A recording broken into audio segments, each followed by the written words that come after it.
Guardians of the Rift got some solid changes, making it easier to enter the game from the lobby, better runecrafting XP per hour, and it's even faster to get your loot from the rewards Guardian. Hey everybody, it's Dak here from the Ed Boys, and welcome to my updated Guardians of the Rift guide. To access the Rift, you will need to complete the Temple of the Eye quest. This quest does require 10 runecrafting to complete. You do have to do the Enter the Abyss mini quest as a prerequisite, which nearly brings you up to 10 runecrafting on its own. From there, you could just send one inventory of essence into water runes or earth runes, and you would get the level 10 runecrafting. At that point, completing the Temple of the Eye quest will give you 27 runecrafting, which is required to do this activity. You will need a pickaxe to participate, and a chisel is needed to make the Guardians, but that step is not required. Completing Lunar Diplomacy for access to the NPC contact spell is super convenient as well. To get to the Guardians of the Rift, you will take this portal in the basement of the Wizard's Tower, south of Draenor Village. There is a minigame teleport in your grouping tab, which has a 20-minute cooldown, but there's a bank at Guardians of the Rift, so this really is the simplest way to get there. There's also a fairy ring, code DIS, just south of the Wizard's Tower. The Necklace of Passage teleports you to the bridge connecting the tower to Draenor Village. You can use an Amulet of Glory to teleport to the Draenor Village, and worst case scenario, you could just walk over from Lumbridge. It's not very far from your spawn point or your home teleport on your standard spellbook. Guardians of the Rift is available on any world, and you can solo the encounter, but I do suggest just hopping over to a dedicated server for Guardians of the Rift and doing it with a lot of other players. You can now enter the room during a game if there's 100 or more players in there, which most of the Guardians of the Rift worlds will have a bunch of players grinding. If you enter mid-round, you might not get the minimum done required for reward points, but at least you can get some runecrafting XP instead of just waiting outside for the round to end. The goal of the game is to charge up this big Guardian in the center so that it can close the rift and stop these abyssal creatures from pouring in. If you can get the Great Guardian energy to 100%, then the team wins, but if the abyssal creatures drop that to 0%, then the team loses. To charge up the Great Guardian, you will need Guardian Stones, which you get by just doing runecrafting in the minigame, so let's go make some runes. Start by grabbing a stack of uncharged cells at the table at the entrance. If you're in between rounds, it's not a bad idea to grab a weak cell and use it on the shield up front, but other players can now use charged cells from previous rounds to do this, so it's not as crucial anymore. When the round begins, you will have 2 minutes to mine some fragments. You can mine them from the Guardian remains that are scattered around the room.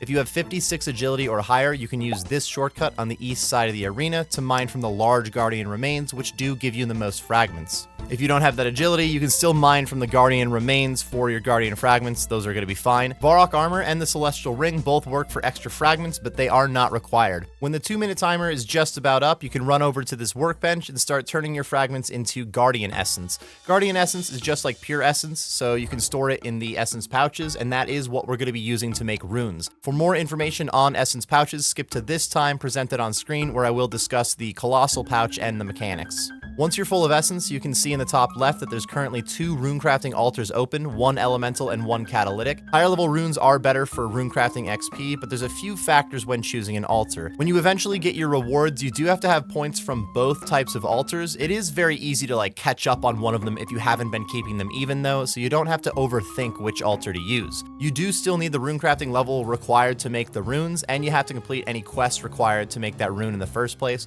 So you have to do Lost City to make Cosmics, the Troll Stronghold for Law runes, Morning's End Part 2 for Death runes, and Sins of the Father to make blood runes in the Guardians of the Rift. When you make runes with Guardian Essence, that's when you get Guardian Stones, and then click on the Great Guardian in the center when you have those stones, and you'll help charge him up.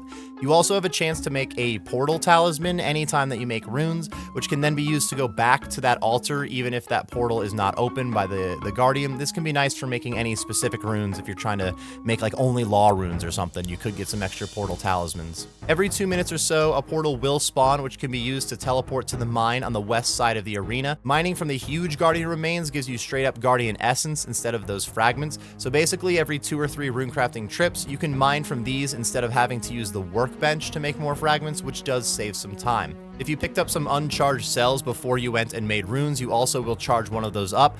Different tiers of runes will give you a higher charged cell. These charged cells can be used to make guardians that will attack the abyssal creatures coming from the abyss. This does require a chisel, and there can only be 10 guardian spawns in the room at once, so if you're in a Guardians of the Rift world, you usually won't be able to make one anyways. And you can also use these charged cells to be able to fix up and heal up the shields up front, which is protecting the Great Guardian. So it is important to basically just dump your charged cell at one of the shields pretty much every time you do a runecrafting run. That is the general process. Make some Guardian Essence by either mining the fragments and making them at the bench, or just mine the essence from the huge Guardian remains, craft runes using that essence to get some Guardian Stones, and use the Guardian Stones on the Great Guardian, and repeat. If you still have any charged cells, you can wait until the Guardian closes the rift and the round officially ends, and then use the charged cells to make a new shield right away.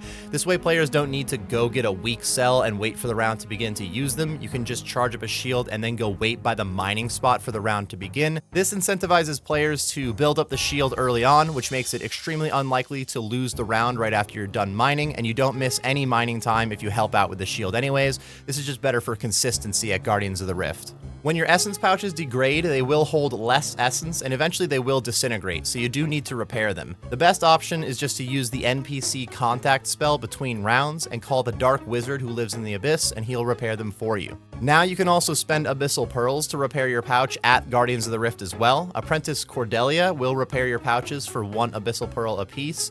You do have to pay her 25 Abyssal Pearls the first time so that you access this ability. So technically the very first pouch you repair this way is going to cost 26 pearls, and then every other time it'll only be 1 pearl apiece. So when your pouch starts to degrade, after that round you can go grab 1 Abyssal Pearl from the bank and just repair it before the round starts. It's pretty convenient, but it is nice to save up your pearls as well, so getting Lunar Diplomacy done is a big plus.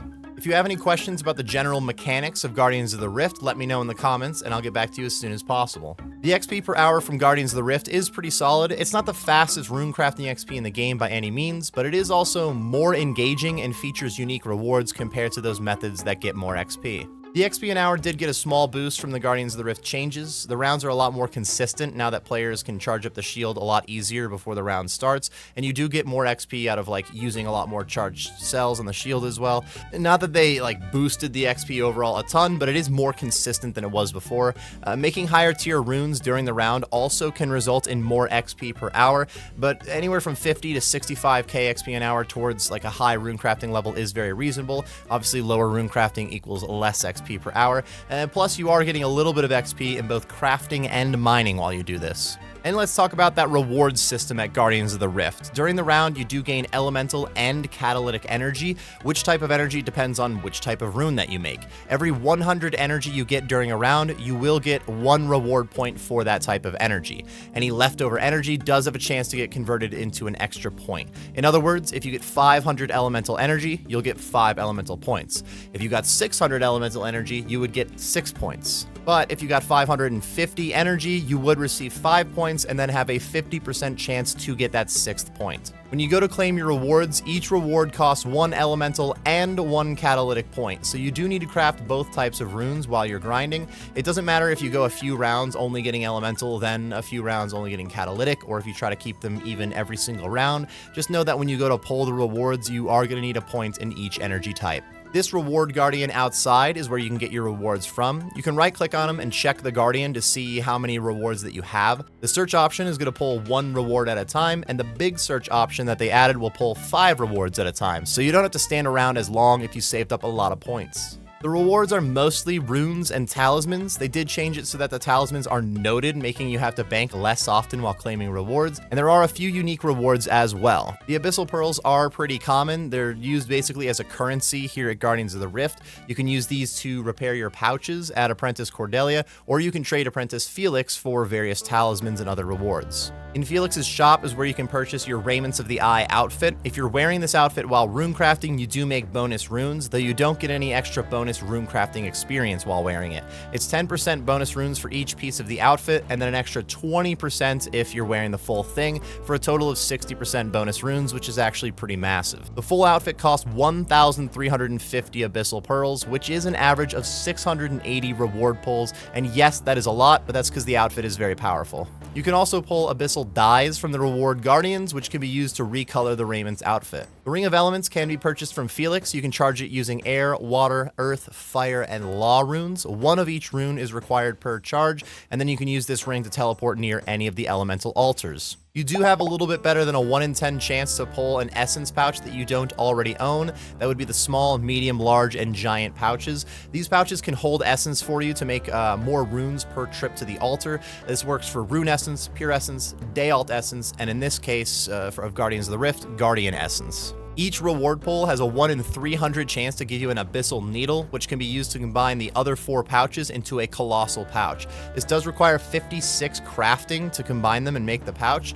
You used to only be able to use this pouch if you had 85 rune crafting, but now you only need that 85 rune crafting to get the max space out of it. You can still use this combined pouch at 25 or higher rune crafting, and it's just going to hold more essence when you hit those certain thresholds, the same levels that you would be unlocking the next tier of pouch if you had not combined them. If you do manage to lose your colossal pouch, you will need to recollect the other pouches to stitch them together, but you can use a normal needle on the rewards guardian to get your abyssal needle back, so you only have to get that drop one time. You can also just get a normal needle as a drop, so be ready to be trolled by that one. You can get an abyssal lantern at a 1 in 700 chance. You can also buy one of these from Apprentice Felix for 1,500 pearls, though it's not in his shop, you do have to buy it through dialogue. This lantern is only used at Guardians of the Rift, and it is wielded in your shield slot. You can charge this with different types of logs for particular bonuses, either more reward points, more runes crafted during the minigame, or a better chance to find a portal talisman.